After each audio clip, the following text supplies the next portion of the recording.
Dajjalnya belum keluar Pak, tapi sistemnya sudah dibangun, sudah dipersiapkan untuk menyambut kehadiran si Dajjal. Begitu dia datang, udah langsung diinstal sebagai pimpinannya Pak. Dan kenapa disebut sistem Dajjal? Karena karakternya mirip Dajjal, sistem ini. Dajjal karakternya gimana sih? Kata Nabi SAW, kalau nanti Dajjal sudah keluar, dia akan masuk ke semua kampung, semua negeri, semua kota, semua tempat, kecuali Mekah, Madinah, dia nggak bisa masuk. Dan setiap dia datang ke satu daerah, dia akan proklaim, dia akan deklarasi, Ana Rabbukum, aku Rabb kalian. Kayak ucapan siapa itu? Kayak ucapan Fir'aun. Cuma bedanya Fir'aun dulu cuma punya kekuasaan. Sementara Dajjal punya 1001 tipu daya Pak. Sihirnya dahsyat atas izin Allah. Jadi begitu dia datang ke satu kampung, dia nyatakan aku Rabb kalian. Qadarullah, kampung itu isinya orang-orang kafir Pak. Ada muslim, tapi muslim yang doyan mingling dengan orang-orang kafir. Ya, muslim yang dugem kerjaannya, ya kan, dunia gemerlap gitu, ahli maksiat, nggak banyak amal solehnya, nggak ada amal ibadahnya, ya. Salah gaul gitu. Nah begitu dia datang ke negeri seperti itu, penduduknya seperti itu, apa jawab mereka? Anta Rabbuna, engkau Rabb kami, tolonglah kami sudah kelaparan, nggak makan-makan. Maka Dajjal tunjuk ke arah langit. Ya sama, hai langit, turunkan hujanmu. Turun Pak dengan izin Allah. Dia tunjuk ke arah bumi, dia bilang, hai bumi, keluarkan tumbuh-tumbuhanmu. Keluar tumbuh-tumbuhannya dengan subur. Sehingga hewan ternak kaum kafir, kaum munafik ini ya jadi gemuk-gemuk Pak. Susunya banyak. Dikasih surga sama Dajjal. Tapi begitu Dajjal datang ke satu negeri, satu kampung, satu daerah, isinya orang-orang mukminin. Syukur-syukur mereka jamaah Masjid An-Nikmah gitu ya, kalau masih hidup. Dia nyatakan, Ana Rabbukum.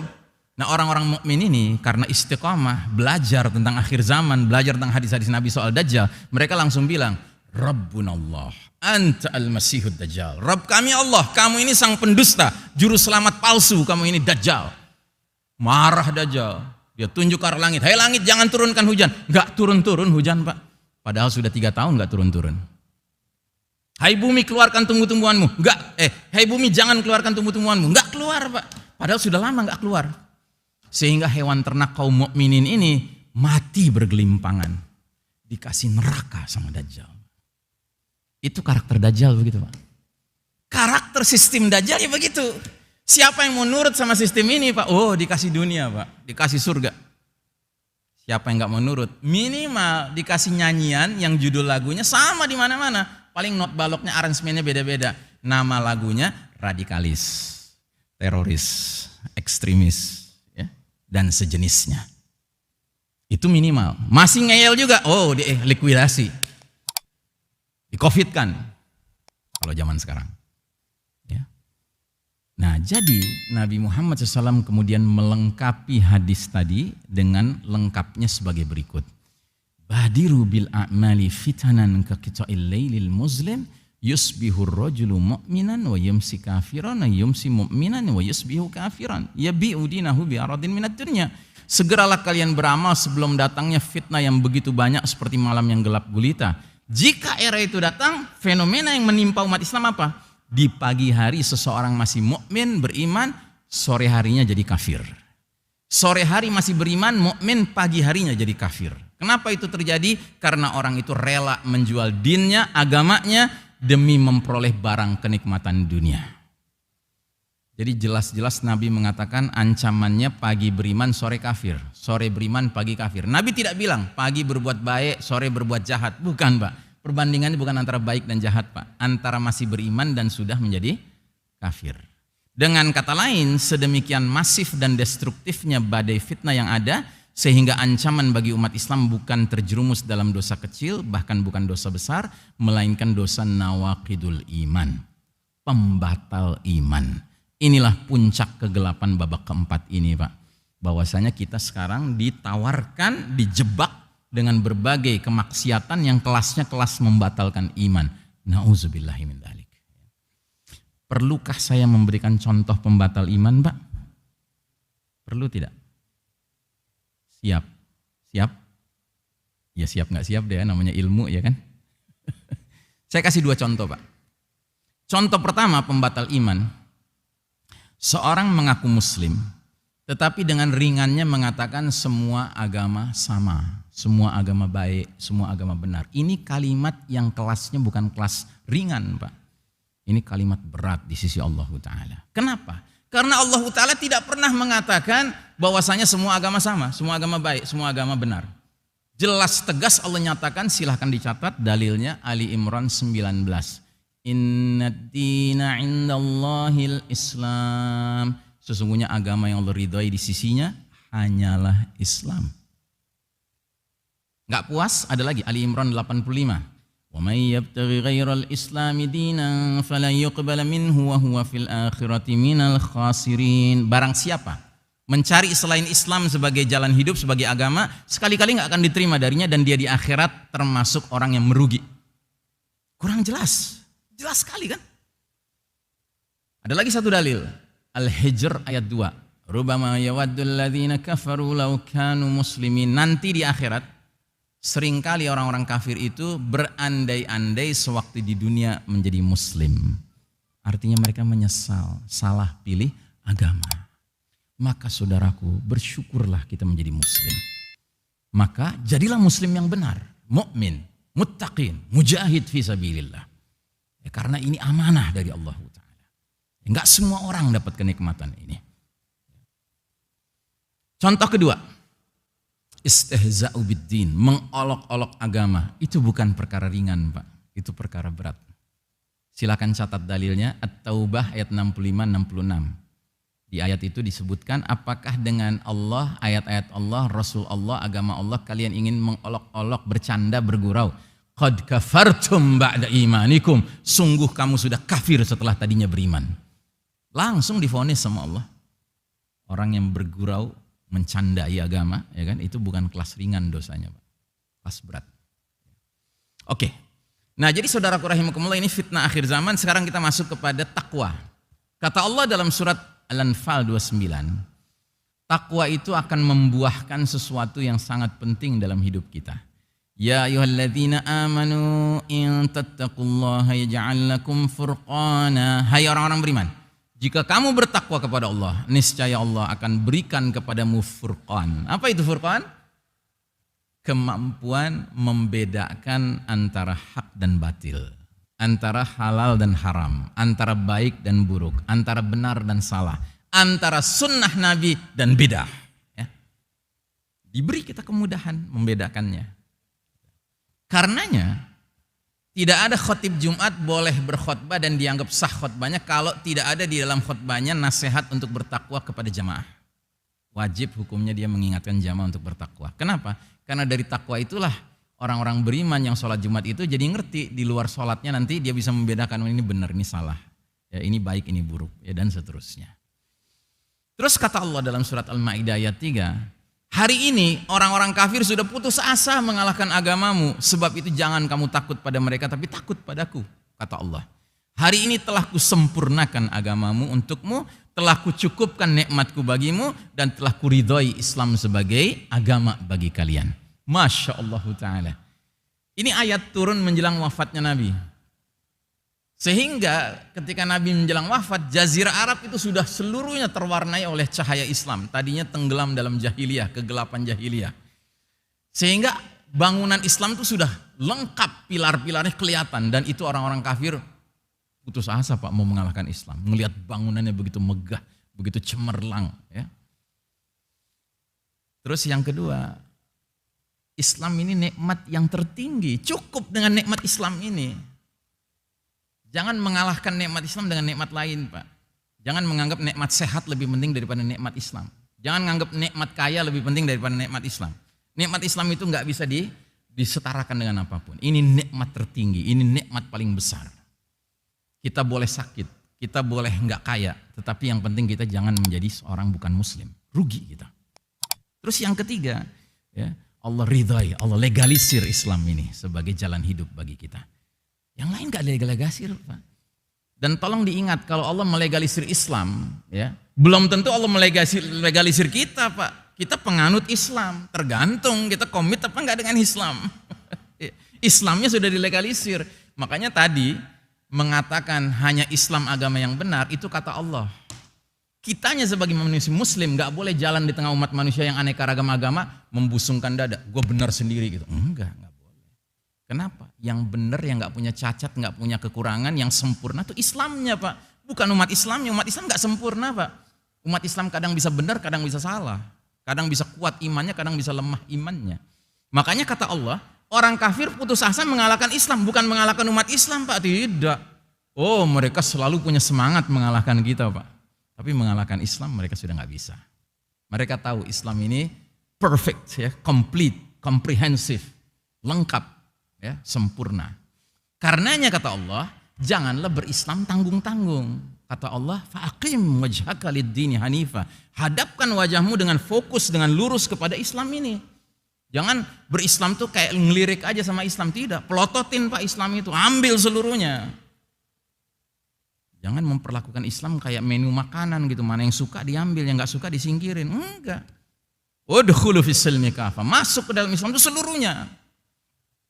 Nah, cuman karena penganutnya muslimin bisa lemah, maka kata Nabi, ikatan Islam bisa terlepas simpul demi simpul.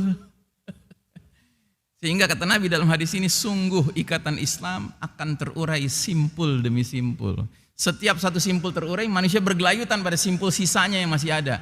Terurai lagi, bergelayutan pada simpul sisanya yang masih ada. Nah kata Nabi, awal simpul yang bakal terurai itu simpul hukum. Yang paling akhir simpul salat. Semenjak runtuhnya sistem iman tauhid, kondisi umat Islam makin melemah, karena rumah besar tempat bernaung, berlindung sudah runtuh. Komitmen terhadap agama Allah Islam ini semakin luntur. Bukan saja hukum Islam sebagai simpul paling awal sudah tanggal, sudah lepas, sudah ditinggalkan, bahkan simpul politik, simpul ekonomi, simpul budaya, simpul pendidikan, simpul medis Islami, militer Islami, satu persatu sudah terurai. Dan yang paling mengkhawatirkan saat ini kita sedang menyaksikan simpul terakhir terurai, yaitu simpul sholat. Padahal kaedah tentang sholat ini begitu tegas dinyatakan oleh para ahli fikih. Kata para ahli fikih, al-aslu fil ibadatu al-hadar.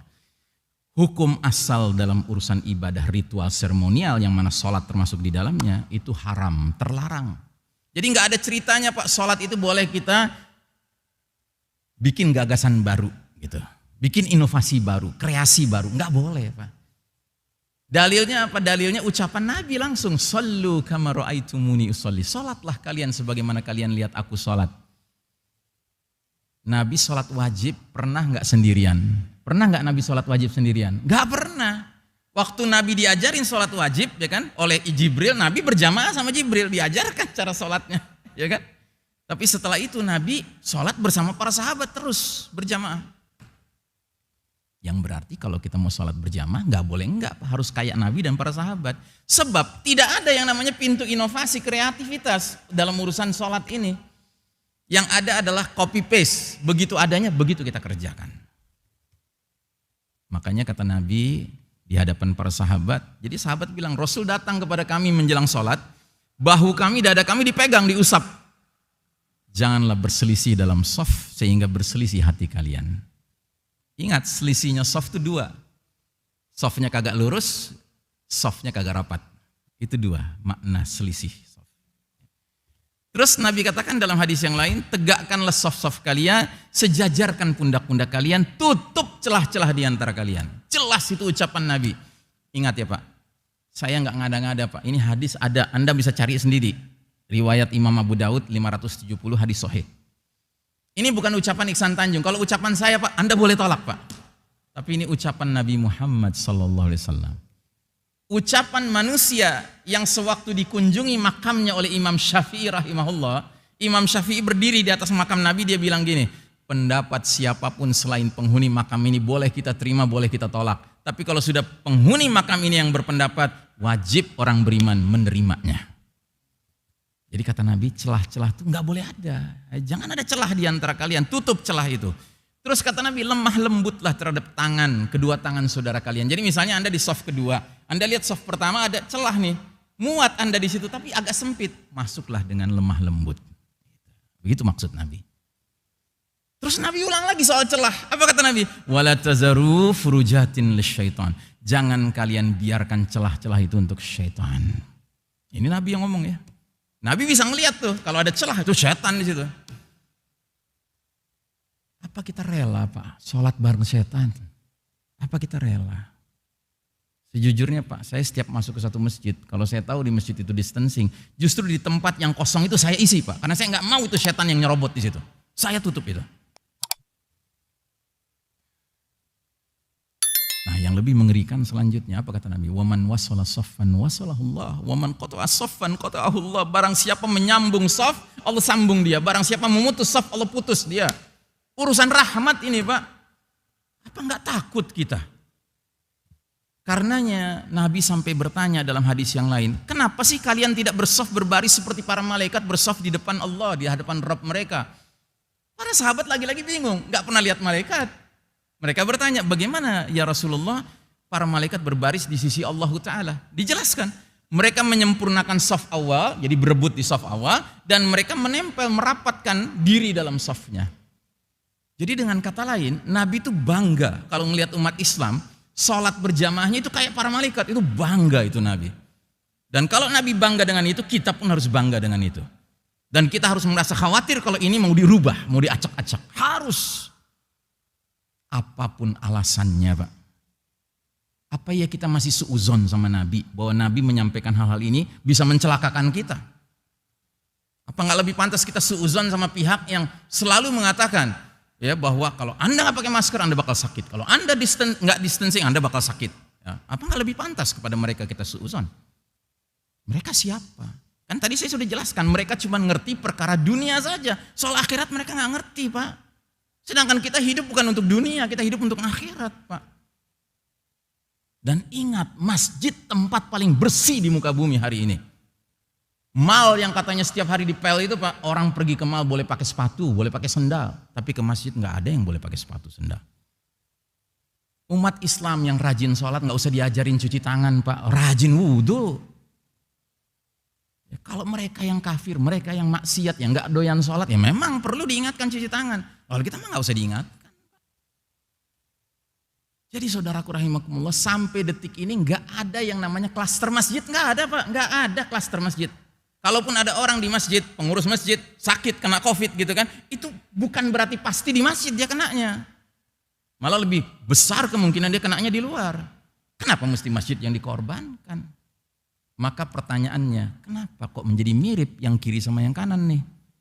Yang kanan udah jelas bukan umat Islam. Kenapa jadi mirip? Berdirinya juga mirip, berdirinya mirip. Terus dijelaskan, ini kaum muslimin tahun 2020 rupanya. Baru di tahun 2020 saat Yahudi mimpin dunia Pak, umat Islam begini sholatnya. Sebelum ini nggak pernah ada catatan sejarah umat Islam sholat berjamaahnya kayak gini, nggak pernah ada Pak.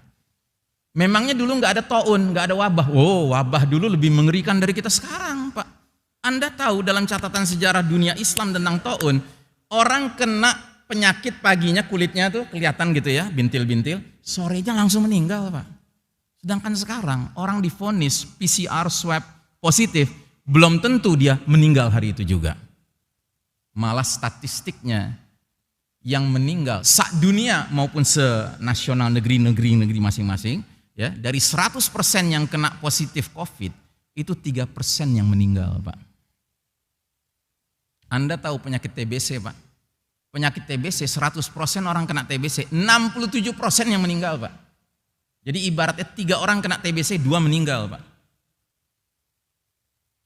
Dan ternyata 3% ini sama dengan penyakit apa? Penyakit flu. Flu juga bisa mematikan loh Pak. Dan tiap tahunnya rata-rata 3% yang meninggal karena flu. Sama kayak ini. Tapi kenapa yang ini mesti fear mongering banget gitu, menakutkan sekali. Kalau ada anggota keluarga yang sudah divonis ya kan, swab test positif, wah kayak udah vonis mati Pak. Nauzubillahi min dzalik. Jadi begini umat. Ya. Nah, sehingga pertanyaannya kan kata Nabi, mengapa kalian enggak bersaf sebagaimana para malaikat bersaf? Kan cakep nih Pak. Baik yang kiri maupun yang kanan. Saf laki-lakinya enggak ngasih kesempatan setan nyelip di dalamnya. Saf wanitanya enggak ngasih kesempatan setan nyelip di dalamnya. Inilah yang Nabi harapkan. Dan inilah yang semestinya kita juga harapkan. Karena apa-apa harapan Nabi mestinya jadi harapan kita. Nah, hadis yang paling merisaukan bagi saya adalah hadis ini. Sesungguhnya umatku nanti akan datang di hari berbangkit dengan wajah, kaki, tangan bercahaya, bersinar, bekas wudhu. Jadi bekas wudhu kita nanti akan menyebabkan anggota tubuh kita yang kena wudhu itu bersinar, bercahaya. Terus di hari berbangkit Nabi bisa mengenali umatnya dari sinar cahaya kepala, muka, tangan, kaki itu. Aku menyambut mereka di telaga. Nabi punya telaga, isinya air jernih. Setiap muslim lewat situ dikasih satu gelas. Dan setiap muslim yang sudah minum air telaga Nabi nggak akan haus selama-lamanya di hari berbangkit. Masya Allah Ta'ala. Ketahuilah, ada beberapa orang dihalang-halangi mendatangi telagaku. Sebagaimana onta hilang dihalang-halangi.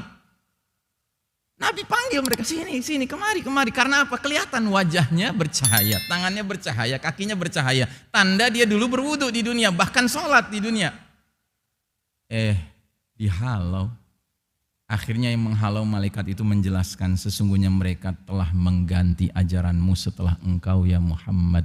Mendengar itu, yang tadinya Nabi panggil dengan kasih sayang, malah Nabi bilang, sohkan. Menjauhlah kalian. Gak mau Nabi deket-deket sama yang kayak gitu.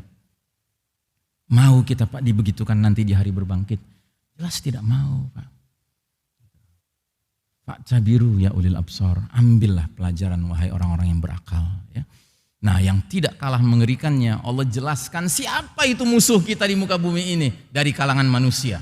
Kata Allah dalam surat Al-Ma'idah 82, sesungguhnya engkau Muhammad akan temukan orang-orang yang paling keras permusuhannya kepada orang beriman adalah dua kelompok, Yahudi, musyrikin. Lihat di dunia sekarang, kaum muslimin di mana yang paling dahsyat dizoliminya? Di Israel, Yahudi. Di mana lagi? Di Xinjiang, ya, Chinese, musyrikin. Mereka mimpin di situ. Dizolimi, dahsyat. Nah terus kata Nabi menjelaskan siapa nih Yahudi. Kata Nabi sesungguhnya Yahudi itu sudah bosan dengan agama mereka. Dan mereka kaum yang sifatnya hasad, terutama hasadnya pada kita umat Islam dalam 3 hal. Satu, dalam hal raddis salam. Kebiasaan umat Islam kalau ketemu saling ngucapin assalamualaikum dibalas waalaikumsalam. Nah yang ngebalas itu bikin hasad Yahudi. Jadi Yahudi itu paling gak suka ngelihat umat Islam berukhuwah Islamiyah Pak. Gak suka mereka.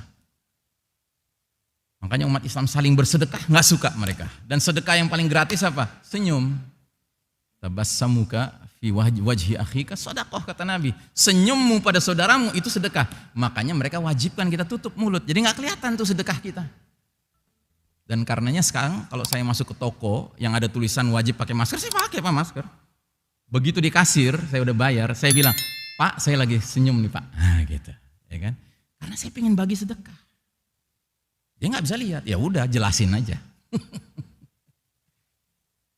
Terus apa lagi? Kata Nabi, 2 muslim ketemu jabat tangan Pak, itu selama jabat tangan nggak lepas, itu rontok dosa-dosa mereka Pak. Ini sekarang dilarang Pak. Gimana ceritanya? Yang kedua, mengatur shaf dalam sholat berjamaah, itu Yahudi paling nggak suka ngelihat umat Islam disiplin dalam shafnya. Disiplin itu 2 syaratnya, lurus dan rapat. Makanya sekarang yang tertawa terbahak-bahak menyaksikan perilaku umat Islam sholat di Masjid Nabawi dan Masjidil Haram siapa? Yahudi Pak, senang sekali mereka melihat itu. Sudah nggak sholat kayak dulu lagi. Padahal terkenal sekali Pak. Masjidil Haram itu terkenal sebagai tempat kalau lagi haji orang jutaan, tadinya berantakan, lagi ada yang tawaf, lagi ada yang apa ya, tiba-tiba begitu azan mulai berkurang yang tawaf, tapi masih ada yang tawaf. Begitu qomat Pak, cuman 2-3 menit udah rapih barisannya. Softnya lurus, softnya rapat. Dan itu orang Yahudi Pak, geram luar biasa menyaksikan kedisiplinan umat Islam seperti itu. Itu datang dari aneka bangsa Pak, gak saling kenal satu sama lain, bahasanya aja beda-beda. Ya, itu Yahudi gak suka ngelihat kita disiplin dalam soft kita. Dan yang ketiga, mereka paling gak suka sama kita, hasad sama kita dalam hal apa? Ucapan kaum muslimin di belakang imam mereka dalam sholat-sholat wajib, yaitu ucapan amin, tentunya dalam sholat yang jahr, maghrib, isya, subuh, dan sholat Jumat. Makin kencang suara aminnya, makin hasad Yahudi. Makanya mereka senang ketika 2 bulan di lockdown masjid, ya kan, nggak ada suara amin sama sekali di mana-mana. Atau sekarang sudah dibuka, tapi kemudian jumlah orang yang bisa muat di masjid 1000, ini cuma 300, ya kan? Harus nyediain tempat buat setan. Senang sekali Yahudi, Pak. Volume aminnya setidak-tidaknya kecil lah. Ya. Nah, jadi saudaraku rahimakumullah, ini perlu saya sampaikan bukan karena apa-apa, Pak. Saya tidak ingin menimbulkan dilema bagi Anda, cuma saya wajib mengingatkan bahwa kita hidup sebagai seorang muslim itu harus mengikuti sunnah Nabi Muhammad SAW, bukan mengikuti sunnah yang lainnya, Pak. Ya. Dan karenanya saya akan menutup ceramah saya dengan menyampaikan hadis yang berbunyi, Nabi Muhammad SAW bersabda, "Wudittu an alqi ikhwani." Aku rindu, aku ingin sekali ketemu saudara-saudaraku, ikhwanku. Para sahabat nanya, alasna ikhwanukum, bukankah kami saudara-saudaramu? Kata Nabi, la, antum ashabi, kalian sahabat-sahabatku.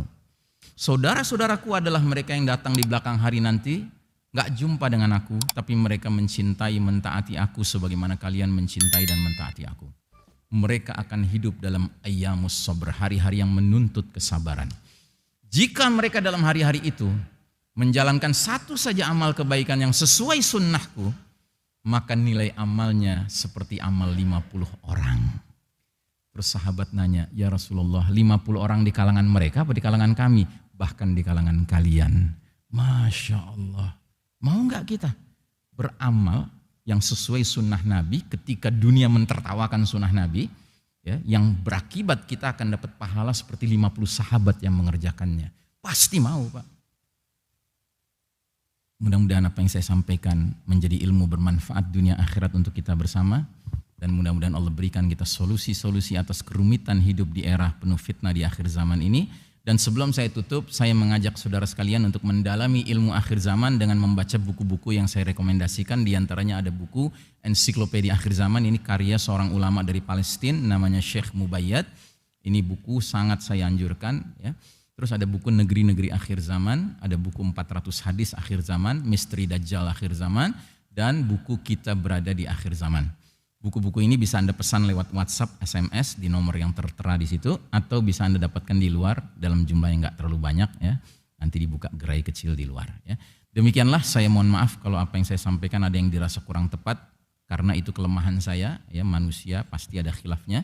Tapi kalau ada kebenaran dari apa yang saya sampaikan, janganlah ragu, sebab al-haqqu min rabbika fala takunanna minal mumtarin. Kebenaran datang dari Rabbmu, dari Allah Ta'ala. Janganlah kalian termasuk orang yang ragu untuk mengikuti kebenaran itu. Demikian, wassallallahu ala nabiyyina Muhammadin wa ala alihi wa sahbihi wa sallim tasliman, walhamdulillahi rabbil alamin. Wassalamualaikum warahmatullahi wabarakatuh.